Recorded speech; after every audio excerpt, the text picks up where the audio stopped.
उषा और प्रद्युम्न की प्रेम कहानी हिंदू पौराणिक कथाओं की सबसे चौंकाने वाली, दिलचस्प और रोमांचक प्रेम कहानियों में से एक है।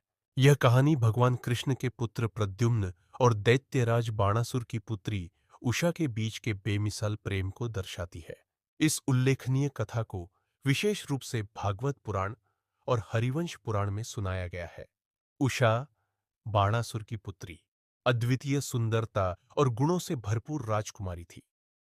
एक रात उसे स्वप्न में अद्भुत, आकर्षक युवक दिखाई दिया, जो उसकी नींद उड़ा दिया और दिल की धड़कनों को तेज कर दिया। उसने तुरंत अपनी सबसे प्रिय सखी चित्रलेखा से उस सपनों के राजकुमार को ढूंढने का आदेश दिया। चित्रलेखा ने अपनी अद्वितीय जादुई शक्तियों का प्रयोग कर उषा के स्वप्न में आए युवक की पहचान कर ली, और वह युवक कोई और नहीं बल्कि भगवान कृष्ण के अप्रतिम पुत्र प्रद्युम्न थे, जो असाधारण योद्धा और सुंदरता का पर्याय थे। चित्रलेखा ने उषा की भयंकर जिद के चलते अपनी शक्तियों का अद्भुत प्रयोग करते हुए प्रद्युम्न को उनके महल से उषा के महल में खींच लिया। जैसे ही प्रद्युम्न जागे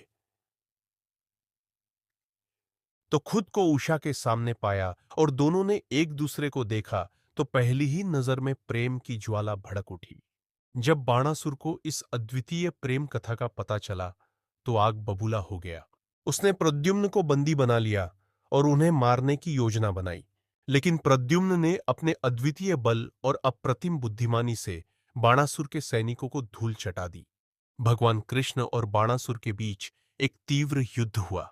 इस महायुद्ध का अंत बाणासुर की पराजय और प्रद्युम्न उषा के अदम्य प्रेम की जीत के रूप में हुआ। आखिरकार उसने प्रद्युम्न और उषा के प्रेम को स्वीकार किया और भव्य विवाह संपन्न हुआ। यह कहानी प्रेम, साहस और दैवीय हस्तक्षेप की महानता को चित्रित करती है। इसमें प्रद्युम्न की वीरता और उषा की अवर्णनीय भक्ति की गाथा बखान की गई है। यह कथा भक्ति और प्रेम के महत्व को उजागर करती है और हिंदू संस्कृति के अनमोल रत्न के रूप में जानी जाती है। आपको हमारी यह जानकारी कैसी लगी कमेंट कर जरूर बताएं ताकि हम आपको ऐसी और भी जानकारी दे सके। धन्यवाद। आपका दिन मंगलमय हो।